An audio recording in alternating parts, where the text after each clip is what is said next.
Crônicas do Amanhecer. Por Feijão, Centro Espírita Allan Kardec de Balneário Gaivota. 28 de maio de 2020. Psiquiatras alertam para tsunami de problemas de saúde mental em meio à pandemia. Os psiquiatras alertam para um tsunami de problemas de saúde mental devido à pandemia de coronavírus. Os médicos estão particularmente preocupados com o fato de crianças e idosos não receberem o apoio de que precisam devido ao fechamento de escolas, ao isolamento social e ao medo de hospitais. Fatores como a solidão, o medo da Covid-19 e incertezas quanto ao futuro agravam doenças mentais pré-existentes e criam novos problemas para pessoas até então saudáveis. Em uma pesquisa feita no Reino Unido, os psiquiatras relataram aumento no número de atendimentos de emergência relacionados a doenças mentais e uma queda nas consultas de rotina. Eles afirmam que muitas pessoas deixaram de procurar ajuda mesmo com os serviços de saúde mental ainda abertos, e por isso acabaram chegando ao ponto em que atendimentos de emergência foram mais necessários. Os pacientes evaporaram. Já estamos vendo o impacto devastador da Covid-19 na saúde mental, com mais pessoas em crise, diz a professora Wendy Burno, presidente do Royal College of Psychiatrists, Colégio Real de Psiquiatras, no Reino Unido. E estamos muito preocupados com as pessoas que precisam de ajuda agora, mas não estão conseguindo. Nosso medo é que o lockdown, fechamento total de comércio e serviço, esteja fazendo com que as pessoas guardem problemas que poderiam levar a um tsunami de doenças mentais depois. A pesquisa da instituição, feita com 1.300 médicos de saúde mental de todo o Reino Unido, constatou que 43% haviam visto um aumento em casos urgentes, enquanto 45% relataram uma redução nas consultas de rotina. Na psiquiatria da velhice, nossos pacientes parecem ter evaporado. Acho que as pessoas têm medo demais de procurar ajuda, disse um psiquiatra. Outro escreveu: muitos de nossos pacientes desenvolveram distúrbios mentais como resultado direto da interrupção da rotina gerada pelo coronavírus, do isolamento social, do aumento do estresse e da falta de remédios. Idosos e jovens estão entre os grupos que geram maior preocupação. Estamos preocupados que crianças e jovens com doença mental que possam estar com dificuldades não estejam recebendo o apoio de que precisam, diz Bernard Kadubika, que preside a Faculdade de Psiquiatria Infantil e Adolescente do Royal College of Psychiatrists. Precisamos passar a mensagem e deixar claro que os serviços ainda estão abertos. Tanto do Reino Unido quanto no Brasil, o atendimento psicológico continua funcionando e pode inclusive ser feito à distância, através de plataformas de videochamada. No entanto, o uso da tecnologia para chamar o médico durante o bloqueio é difícil para algumas pessoas mais velhas, explica Amanda Thompson, especialista em psiquiatria para idosos.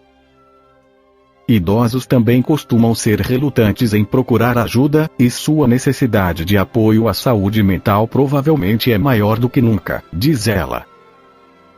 Prioridade clara. A instituição de saúde mental Rethink Mental Illness disse que as preocupações levantadas pelos especialistas são apoiadas por evidências de que as pessoas estão convivendo com mais doenças mentais.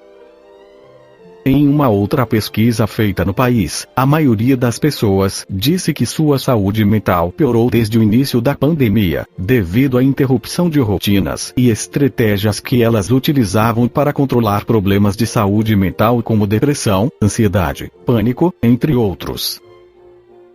O NHS, Sistema de Saúde Público do Reino Unido, está fazendo um trabalho incrível nas circunstâncias mais difíceis, mas a saúde mental deve ser uma prioridade clara, diz Danielle Ann, da instituição de caridade.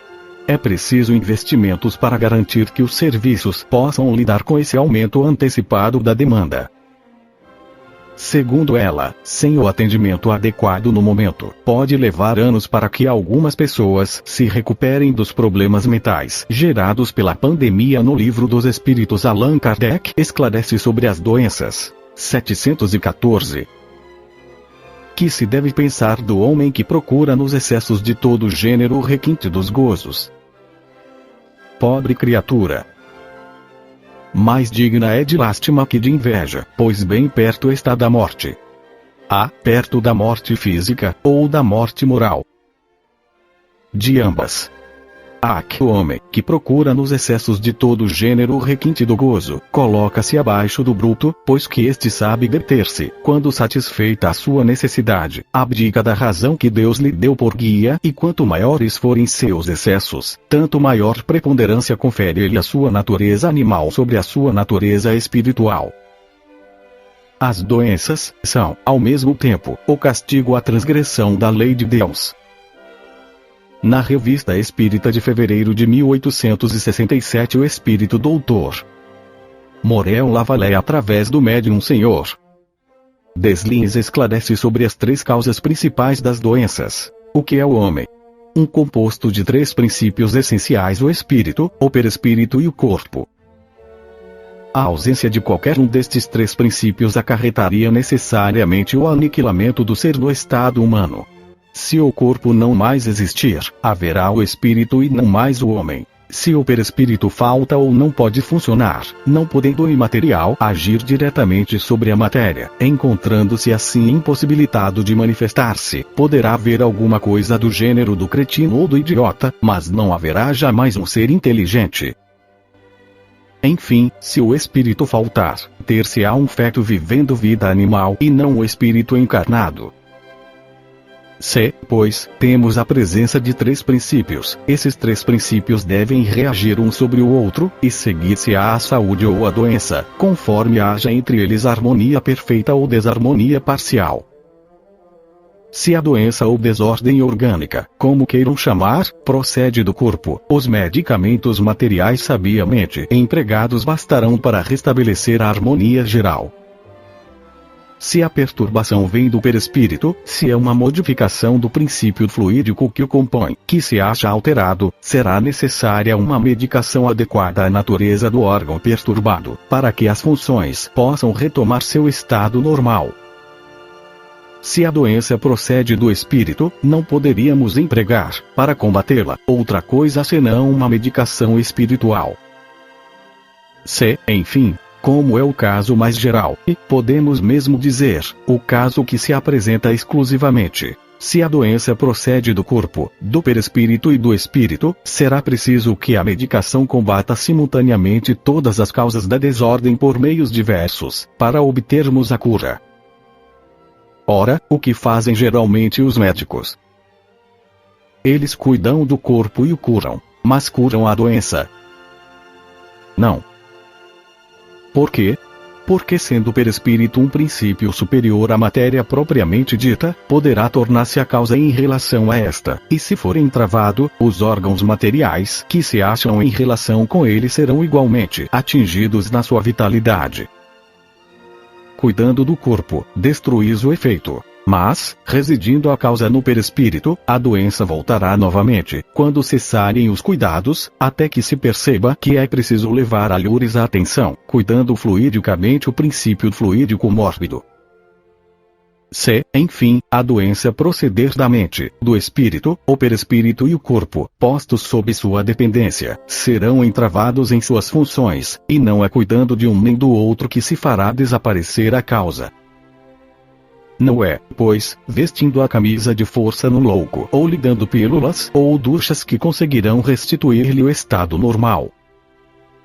Apenas acalmarão seus sentidos revoltados, acalmarão seus acessos, mas não destruirão o germe senão combatendo por seus semelhantes, fazendo homeopatia, espiritual e fluidicamente, como fazem materialmente, dando ao doente, pela prece, uma dose infinitesimal de paciência, de calma, de resignação, conforme o caso, como se lhe dá uma dose infinitesimal de brucina, de digitalis ou de acônito. Para destruir uma causa mórbida, há que combatê-la em seu terreno. Esta foi a crônica do amanhecer de 28 de maio de 2020. Por Feijão Centro Espírita Allan Kardec de Balneário Gaivota. Que a paz esteja com todos.